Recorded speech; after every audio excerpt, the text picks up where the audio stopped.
Hey guys, how you guys doing?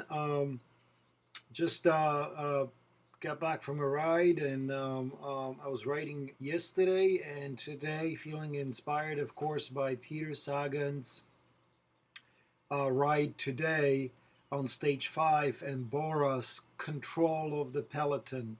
So I did go out riding last night, and I went out today right after the stage too. So it's pretty exciting. Um, I got it right again. Peter Sagan, right? Breakaway did not make it. And I kind of like, as many people expected, this was a tailor made stage to Peter Sagan's abilities. And I saw him in a stage, very similar one, except a little harder, with 5 category 2s in Tour of Switzerland. And he made it just fine and he won the sprint there. So when I look at the profile, I kind of knew that if they really wanted to, if they just won't sit up, they could actually control that breakaway within a couple of minutes, which they did all stage long, and eventually he will have a chance. Now, the good thing was that the teams they did get together, so you had Bora pick it up, control most of the day. Then towards the end of the day, Sunweb did some work up front with like 3 or 4 guys. From time to time, you would also get Jumbo controlling for Van Aert, right? You would have a couple of quick steps there from time to time, and also you would have Jumbo coming in too. Uh, and sometimes the CC, I think I saw a couple of CC guys up front. So, as predicted, we got it right. So, we're 4 out of 5 stages correct, right? Great for fantasy. So as predicted, sprint finish. Those 2 climbs towards the end, the category 2 and category 3, definitely way too hard for the sprinters. So pretty much as soon as this category 2 climb started, all the guys, all the pure sprinters, the Vivianis, the Christophs, the Gundewagens of the world went out back. Um, and there were about 70, 80 guys left. Really, no changes in the GC, which is a good thing for all the GC guys. They're really the winners of today, uh, plus Peter Sagan.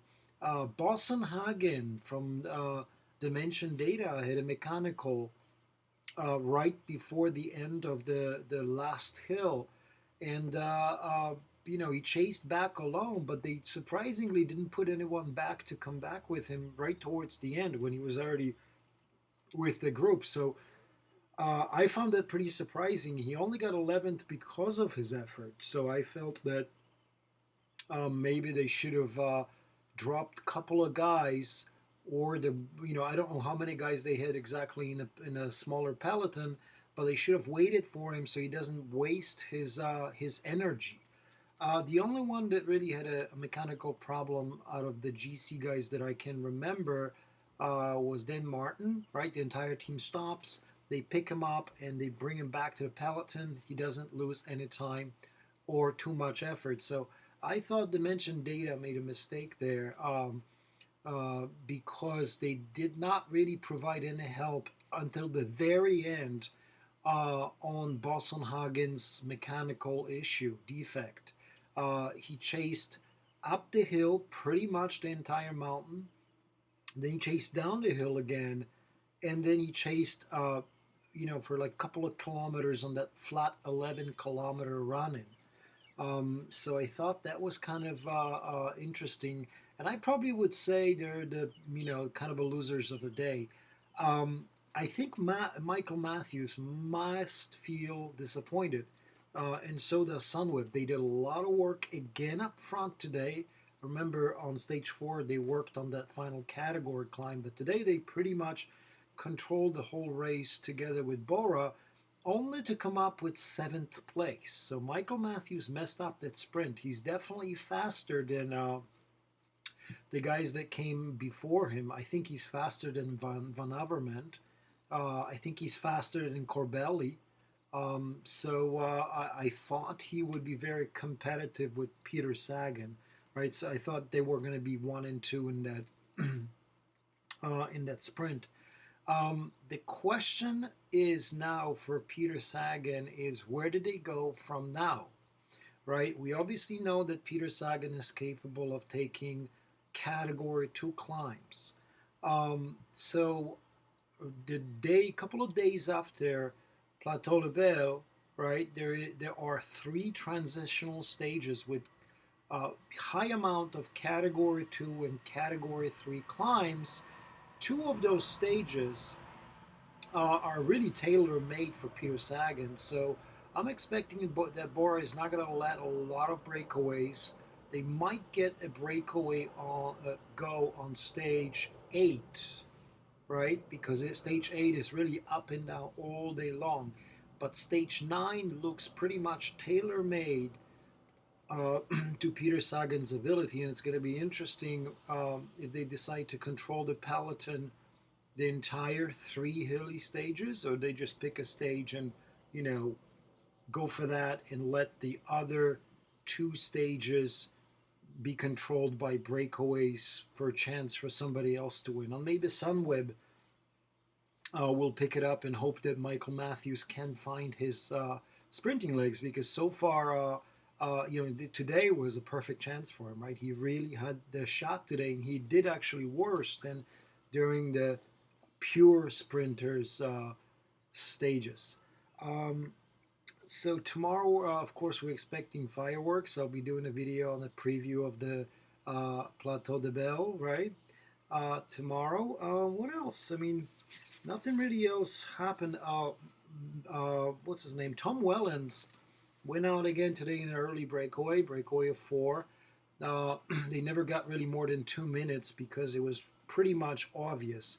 When I first turned on the TV, right? I think I turned it on at like 8:30, 8:40 in the morning today, and the first thing I see is a couple of Bora jerseys up front, and I was like, here we go, right? That's what they're doing. So, but Tom Wellens went out and got some points in the King of the Mountain. Cassandra was getting a couple of points too. So I'm expecting that battle to heat up, and it's going to be interesting whether Cassandra or Tom Wellens go on a long break tomorrow. It just didn't seem to me today like Tom Wellens could be competitive in polka dot jersey competition, for the reason why he was really struggling on that Cat 3 hill. I mean, the gradients were 7-8%, but I just don't think he's as good of a climber to compete on the bigger mountains, right? So yeah, that's the recap for stage 5. I mean, again, Peter Sagan's victory. We have to be really happy about that. I'm going to continue to guess for fantasy, and hopefully, we can get more stages in a row guessed with the winners. Again, I hope you are riding out there. I hope you're continuing the challenge and getting in shape for the remaining of the Tour de France, like I will. Riding during the Tour de France is pretty interesting because I used to ride a lot, and I stopped for a number of years, and then I decided to kind of get back into it, and kind of relearning the sport again. And it's really interesting because I went out yesterday and I had kind of like the memory of how hard is to actually ride 25 miles hilly.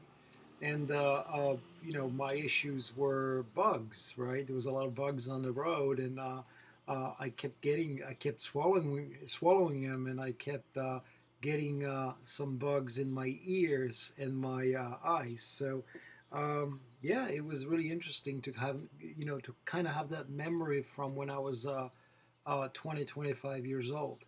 But hopefully you continuing to ride. If you have any questions, of course, leave me a comment. If you like what I'm doing, hit like, subscribe. I really appreciate it. And I'm going to record another video on stage 6. It's going to be a bigger preview of stage 6.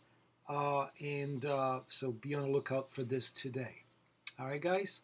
All right, take care and keep riding. Bye bye.